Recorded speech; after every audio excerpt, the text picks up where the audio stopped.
국방과 외교 통일 이슈를 심층적으로 살펴보는 안보열전 시간입니다. 김영준 기자 안녕하세요. 안녕하세요. 네, 오늘은 북한이 지난 일요일에 쐈다는 극초음속 미사일에 대해 이야기를 좀 해보려고 해요. 네네. 앞서 이제 저희가 좀 본 방송에서 다루긴 했습니다만 극초음속이라는 게 마하 1의 5배인 마하 5의 속도라는데 그렇죠. 이 마하 5의 속도 체감이 안 되거든요. 네. 어느 그래서 정도인 제가 거예요? 미리 계산을 해가지고 시속 6,000이라고 이제 말씀을 드린 시속 거예요. 6,000km도 체감이 안 돼요. 어느 시속이- 정도인 거예요? 쉽게 얘기하면은 지구 반바퀴를 1시간이면 간다? 약간 이 정도로 비유하면 더 쉬울까요? 지구 반바퀴를 1시간에 돈다. 쉽게 말하면은 우리나라에서 미국까지 한 2시간 만에 가는 속도. 대박이다. 네. 그 정도로 생각하시면 됩니다. 그러면 평양에서 서울까지는 뭐 1분이라는 얘기가 많이 나왔었는데. 1분, 5분도 네. 아니고 네, 1분. 근데 그게 어마어마한 거네요. 막 항상 그 속도가 나오면은 좋지만 이제 북한이 개발했던 뭐 미사일이나 그런 걸 봤을 때 과연 그런 정도의 이제 소재를 개발을 할 수가 있을지 네. 그리고 가장 중요한 건 그걸 우리나라에다 과연 쓰려고 할지 그 의문이거든요. 그 이번에 저기 이스라엘과 하마스 전쟁을 보시면은 이게 굉장히 그 새로운 점이 하나 있는데 네. 이스라엘의 아이언돔이라고 해가지고 그 적의 로켓이나 그런 공격을 막는 무기체가 있어요. 예. 요격 미사일을 저고도로 쏘는 거거든요. 근데 이걸 무력화시키는 방법이 굉장히 단순해요. 많이 쏘는 겁니다. 그냥 많이 쏘는 겁니다. 맞아요. 막 갑자기 예상할 수 없이 퍼부어버리는 바람에 처음에 그러면 네, 아이언돔의 큰 사상자가 그 났었죠. 처리 능력이 초과가 돼요. 아. 그래서 이 처리 능력이 초과되기 때문에 또 가성비도 안 맞습니다. 왜냐면은 요격탄 미사일은 기본적으로 정밀 유도 기능이 달려있기 때문에 굉장히 비싼데 공격하는 사람 입장에서는 그냥 로켓을 어디에 목표를 노리고 그냥 많이 쏘면 되거든요. 네. 그렇기 때문에 방어하는 입장에서는 환장을 하는 거고 공격하는 입장에서는 오히려 편한 거죠. 이걸 북한에도 대입시키면은 이 비싼 극초음속 비행체를 굳이 우리나라에다 다 쏠 필요가 없습니다. 그거 말고도 많습니다. 사실 이건 좀 씁쓸한 얘기긴 한데 전에도 말씀드렸지만 군사분계선에서 서울까지 딱 50km 떨어져 있습니다. 아까 말씀하셨듯이 뭐 장사포 미사일 같은 것도 있고 네. 그런 거 막 쓸 게 많으니까 사실 한반도에 쓸 무기는 아니다 이게 극초음속 네. 미사일이 가성비 떨어지는 거고 그 극초음속 미사일들 중에서도 막 여러 가지 종류가 많더라고요. 많아요. 근데 이제 북한이 가진 이제 HGV라는 활공 비행체 네네. 요거는 어떤 타입이고 어느 정도의 위력을 가진 건지 그거 좀 궁금하거든요. 뭐 위력은 세팅하기에 따라 다릅니다. 그러니까 그게 재래식 탄두, 우리가 흔히 생각하는 그 화약으로 폭발하는 그렇게 할 수도 있고요. 핵을 탑재할 수도 있습니다. 기본적인 원리는 이겁니다. 탄도 미사일을 쏘면 이제 포물선을 그리면서 위로 올라가잖아요. 네네. 여기에 탄도를 실어가지고 같이 올리는 겁니다. 올리다가 분리가 되고 얘는 대기권 밑으로 이렇게 내려가서 네. 그래서 그걸 향해서 가는 거죠. 변칙 기동을 하면서 이렇게. 이 변칙 기동을 어떻게 유지를 하느냐. 그리고 추가적인 추력이 안 주어지거든요. 이 과정에서. 활강이라는 말의 뜻을 잘 생각을 해보세요. 활강 그냥 이렇게 대기 기류를 타고 정말 쉽게 비행한다? 말씀드리면 종이 비행기 날릴 때를 한번 생각을 네네네. 해보세요. 그거랑 똑같습니다. 추가 추력이 안 이루어지는데 어떻게 변칙을 하게 되는 거예요? 그러니까 그게 기술이죠. 오. 카나드라고 해가지고 탄두 자체에 달린 이제 날개를 카나드라고 하거든요. 네. 그 카나드의 조작 혹은 가끔씩 이제 스러스터라고 해가지고 약간의 그 뭐라고 해야 될까요? 방향을 바꿔주는 살짝 약한 로켓을 다는 경우도 있는데 네. 방법은 다양합니다. 네. 근데 이게 굉장히 어려운 기술이어가지고 이걸 실용화한 나라가 딱 3군데밖에 없습니다. 어디요? 미국, 중국, 러시아. 이 활공 비행체 네. 기술이요. 네네. HGV. 네네. 그럼 다른 극초음속 미사일 종류로는 뭐가 있나요? 이게 HCM이라는 게 있어요. HCM은 한국어로 하면 뭐예요? 하이퍼소닉 크루즈 미사일. 그러니까 극초음속 순항 미사일이라는 건데. 순항 미사일. 네. 순항이라는 거는 말 그대로 크루즈. 그러니까 우리 크루즈선 할 때처럼 이제 둥둥 떠가지고 이제 잘 다닌다는 얘기죠. 네. 순항 미사일하고 탄도 미사일의 차이를 제가 전에 말씀드린 적이 있는데 순항 미사일은 비행기랑 거의 똑같습니다. 그러니까 일반적으로 쓰이는 뭐 터보 엔진, 터보팬 엔진, 터보 제트 엔진 이런 걸 달아가지고 뭐 드론 비슷한 원리로 그러니까 우리가 생각하는 그런 이제 그 날개 여러 개 달린 드론 말고 엔진에서 공기를 빨아들여가지고 뒤로 내뿜는 네. 연소시켜서 뒤로 내뿜는 이런 엔진을 달아서 그냥 날아다닙니다.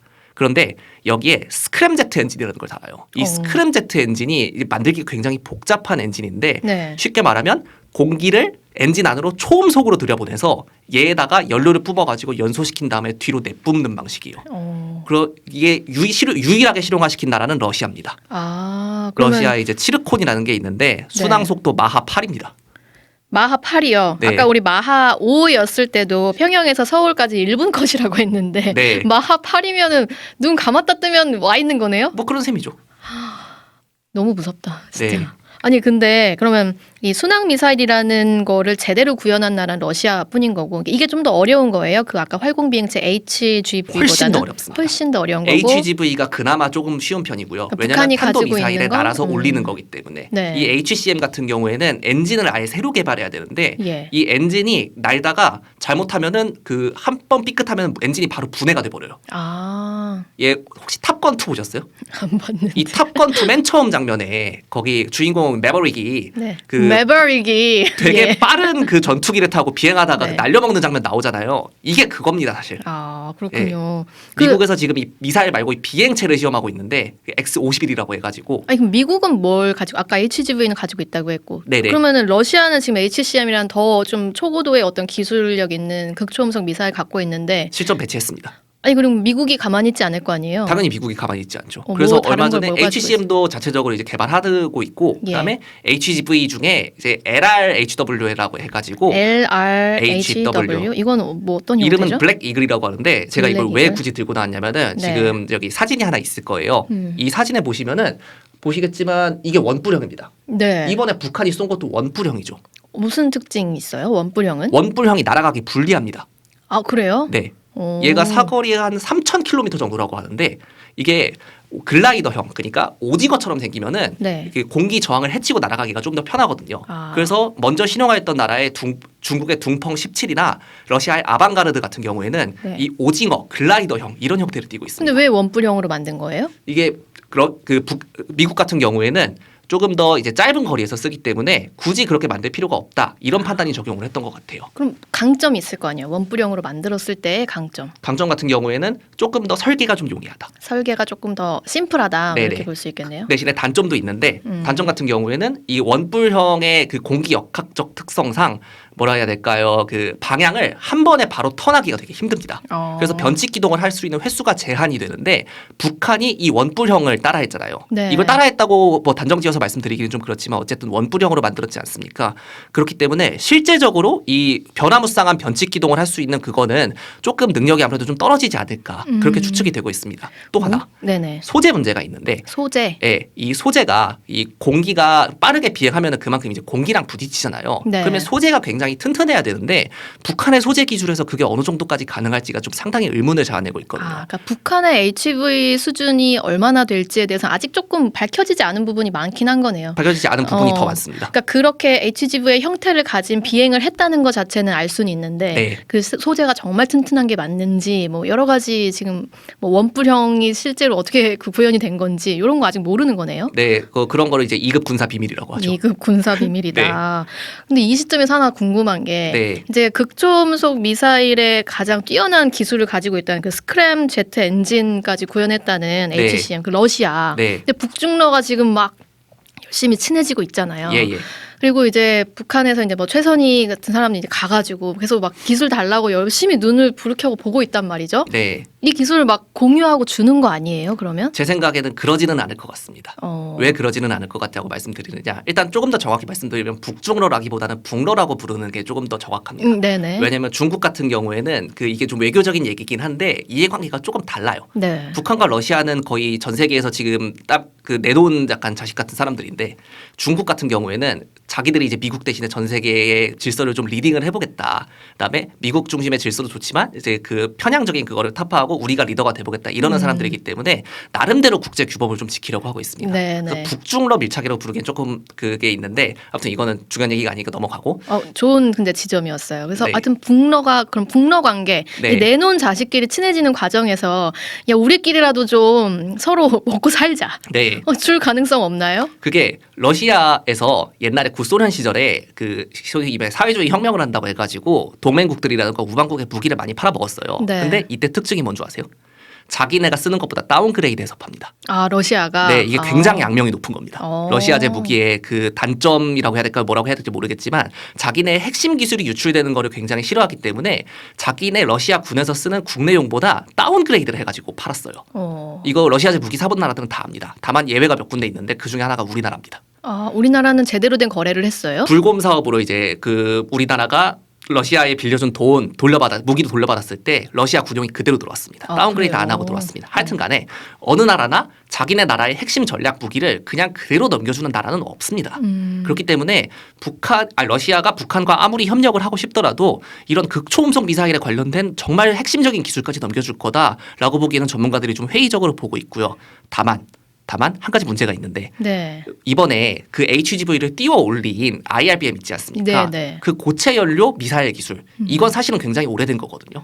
그래서 러시아가 북한에 주기에 그렇게 큰 부담은 없을 겁니다. 그럼 그거 정도는 그래서 오히려 협력이 된다면은 이게 극초음속 미사일 자체보다는 그 극초음속 미사일을 띄워 올리는 중장거리 탄도 미사일을 고체 연료로 만드는 기술에 더 가깝지 않을까. 이거 같은 경우에는 러시아 입장에서 준다고 해도 자기들은 워낙 옛날에 만들어 놓은 기술이기 때문에 그렇게 최신 기술이라고 볼 수는 없거든요. 예. 네, 그런 정도가 되지 않을까 싶습니다. 아니 상황이 이런데 우리나라는 극초음속 미사일 기술을 갖고 있습니까? 결론부터 말씀드리면은 가지고 있고 네. 개발하고 있습니다. 아 그래요? 우리나라 건 그럼 이름이 뭐예요?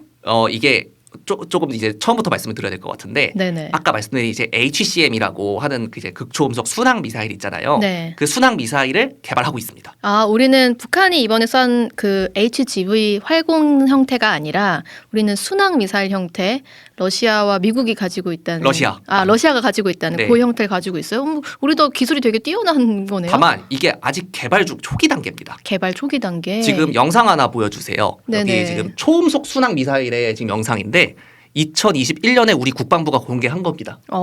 개발됐습니다 이미. 예. 지금 보시면 아시겠지만 굉장히 빠른 속도로 표적을 방금 뚫고 뭐가 들어가죠. 지나갔는데? 이거 초음속입니다. 마하 2에서 3 정도입니다. 와. 근데 마하 5를 넘는 극초음속 기술은 아까 말씀드렸듯이 제가 이제 스크랩제트 엔진을 쓴다고 말씀드렸는데 네네. 이게 한 번 삐끗하면 그냥 엔진이 분해돼 버려요. 굉장히 불안정합니다. 네. 그래서 지금 다른 사진이 하나 있을 텐데 하이코어라고 하는 이제 그 시험 비행체를 이미 만들었는데 이게 2021년에 어떤 박람회에서 공개된 바가 있습니다. 사진 좀 보여주세요. 하이코어? 네, 이건 엄밀히 이겁니다. 아. 이거 엄밀히 말하면 이건 시험 비행체입니다. 네. 예, 제가 아는 분이 제공해 주신 건데, 예, 이 시험 비행체를 토대로 극초음속 그 미사일, 그러니까 극초음속 순항 미사일에 필요한 기술을 만들어서 실제적으로 좀 더 몇 년 더 시간이 걸려요, 당연히. 얼마나 더 걸릴지는 우리도 모르지만 그 사이에 만들겠다는 그런 원대한 포부를 지금 드러내고 있습니다. 자료 제공해주신 김민성님 감사합니다. 누구시죠? 제 지인입니다. 아, 네, 알겠습니다. 아니 그러면은 앞서 좀 이야기하기도 했지만 뭐 극초음속이라고 해가지고 아직 그러니까 뭐 당연히 갖고 있어야 되는 기술이긴 한데 북한이 이걸 가지고 뭐 대단히 게임 체인저를 뭐 확보하게 됐다 이렇게 말하기는 좀 어려운 상황인 거예요? 네, 그렇습니다. 사실은 아까 말씀드렸듯이 이게 목표가 어디냐에 따라 달라지고 네네. 어디서 어떻게 운용하느냐에 따라 다 달라져요. 그래서 저는 기사에 게임 체인저라는 말을 쓰는 것 자체를 굉장히 싫어합니다. 좀 정확하게 분석하고 네, 좀 더 원리를 분석하고 할 필요가 있고요. 다만 아무래도 언론의 입장에서는 이게 아무래도 어떤 무기가 등장했다고 하면은 이거를 확 띄워서 이제 보도를 하고 싶은 마음이 있으니까 그렇게 쓰는 것도 무리는 아니긴 한데 좀 더 이제 정확하게 보도를 하려면은 그것보다는 조금 더 이제 알아봐야 보고 해야 되지 않을까 그런 생각을 합니다. 네, 원래. 우리 김영준 기자는 이제 강대강 대응을 부추기지 않는 그런 이제 정직한 정의로운 기사를 쓰고 있습니다. 마지막으로 하나만 기자님 네. MBTI 뭐냐고 갑자기. MBTI요. 이거 개인적인 것 같긴 한데. 다음 시간에 여러분 알려드릴게요. 지금 할 수도 있긴 합니다. 아니 여기 노리기 위해서. 근데 대충 다 알 것 같은데, 그죠? 네. 네, 다음 시간에 공개하도록 하겠습니다. 여기까지 할게요. 고맙습니다. 감사합니다.